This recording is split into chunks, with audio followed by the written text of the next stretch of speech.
মেঘচূড়া valley, যা সমুদ্রপৃষ্ঠ থেকে প্রায় 1500 ফুট উঁচুতে এই ভ্যালির অবস্থান। বান্দরবান জেলার আলীকদম উপজেলায় অবস্থিত, যা দিন দিন ভ্রমণপ্রেমীদের কাছে হয়ে উঠছে আকর্ষণীয় পর্যটন স্পট।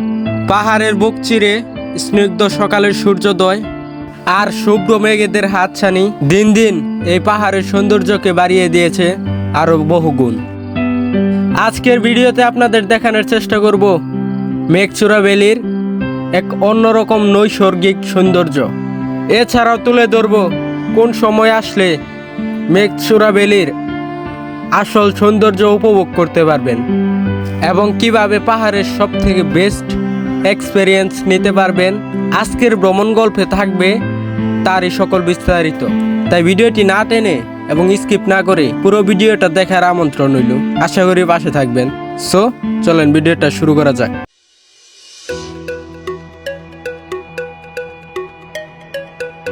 মেঘচূড়া ভ্যালিতে যাওয়ার জন্য আমাদের প্রথম গন্তব্য হচ্ছে চকরিয়া বাজার। ঢাকা অথবা দেশের যে কোনো প্রান্ত থেকে আলীকদমের রোডের বাসে চলে আসতে পারেন এই চকরিয়া বাস স্ট্যান্ড।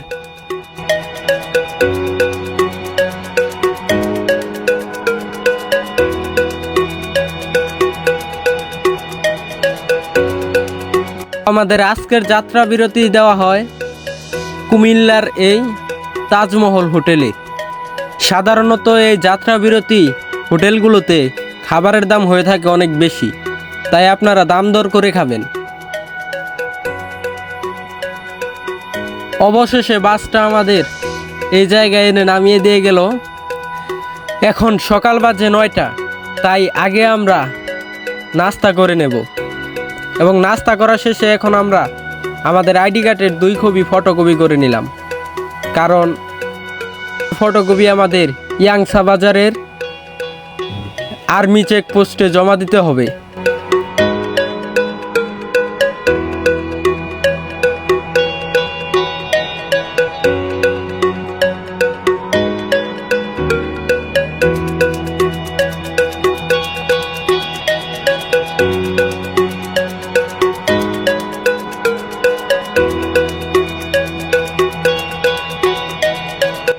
আলীকদম আবাসিকে বাস থেকে নামার পর আমরা একজন মোটরসাইকেল চালককে পেয়ে যাই।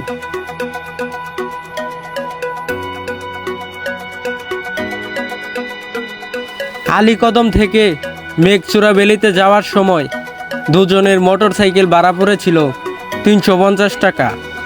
এই পাহাড়ি রাস্তাগুলো ছিল খুবই ভয়ঙ্কর, তো আপনারা যারা পারেন হেঁটে উঠে আসবেন এবং যারা ট্রেকিং করতে পারেন না তারা অবশ্য গাড়ি নিয়ে আসবেন। অবশেষে সকল ক্লান্তি দূর করে আমরা চলে আসলাম মেঘচূড়া ভ্যালির কাছে। তো এখান দিয়ে হেঁটে হেঁটে যাচ্ছি এবং ভ্যালিটা দেখে মনটা ভরে গেল এবং এর থেকে প্রাকৃতিক সৌন্দর্যটা দেখে সকল ক্লান্তি দূর হয়ে গেল।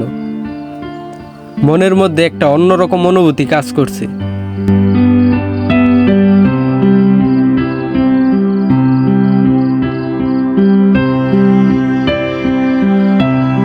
একটাবার প্রাকৃতিক সৌন্দর্যগুলো দেখেন, কত সুন্দর চমৎকার চারিপাশটা, মেঘের ছোঁয়া, আহা মনটা ভরে যাচ্ছে। তো দেখতে পাচ্ছেন চারিপাশে অনেকগুলা জুমঘর এবং রিসোর্টটা অনেক সুন্দর। তো এই হচ্ছে টয়লেট আর এটা হচ্ছে খাবার রেস্টুরেন্ট।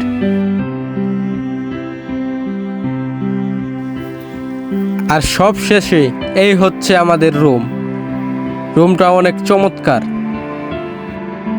এই জুমঘরটাতে আনুমানিক 10 জন এক পাশেই থাকতে পারবেন।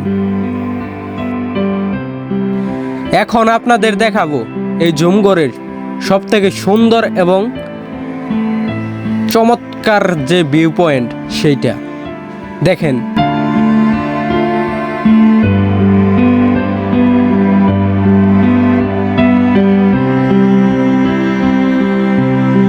আসলে খুব ভালো লাগে পাহাড়ে আসতে, তার একটা দৃশ্য।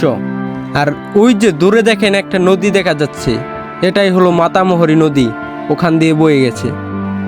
আর চারিপাশটা মেঘে ভরে আছে।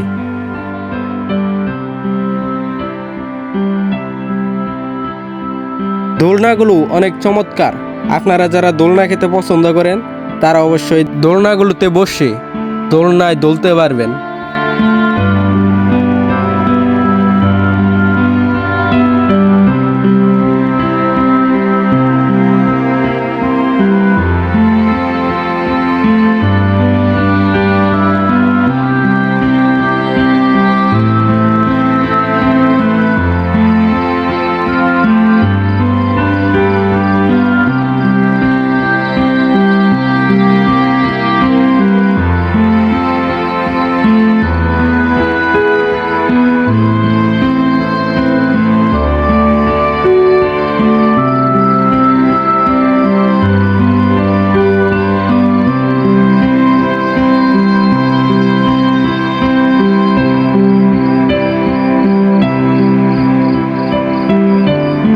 এছাড়াও এখানে রয়েছে জেনারেটরের ব্যবস্থা। মোবাইলের চার্জ ফুরিয়ে গেলে আপনারা ফোনও চার্জ করে নিতে পারবেন এই জায়গা থেকে। এবং এছাড়াও রয়েছে টয়লেট, সুন্দর মেল এবং ফিমেল তাদের জন্য আলাদা আলাদা টয়লেট।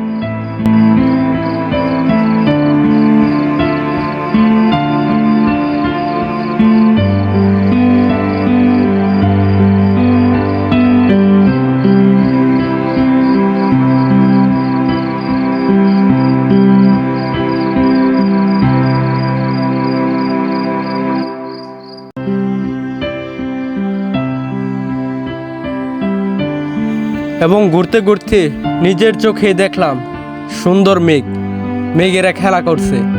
আহা, দেখতেই অনেক চমৎকার, ভালো লাগছে।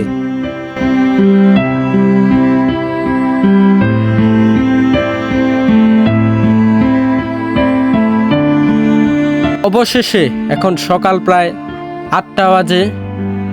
সকালের ভিউটা দেখেন কত চমৎকার। সূর্য এখনো মেঘের কারণে দেখা যাচ্ছে না, তো আশা করি দেখা যাবে। চমৎকার দৃশ্য।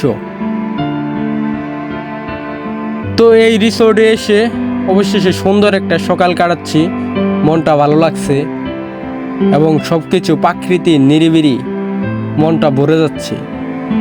তো আপনারা যারা যারা ভ্রমণ প্রেমিক আছেন তারা এখানে আসবেন, এসে রিসোর্টে থাকবেন, আশা করি ভালো লাগবে।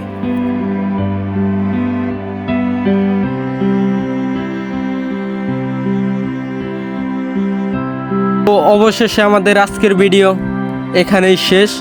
দেখা হবে পরবর্তী কোনো ভিডিওতে। আল্লাহ হাফেজ, সবাই ভালো থাকবেন।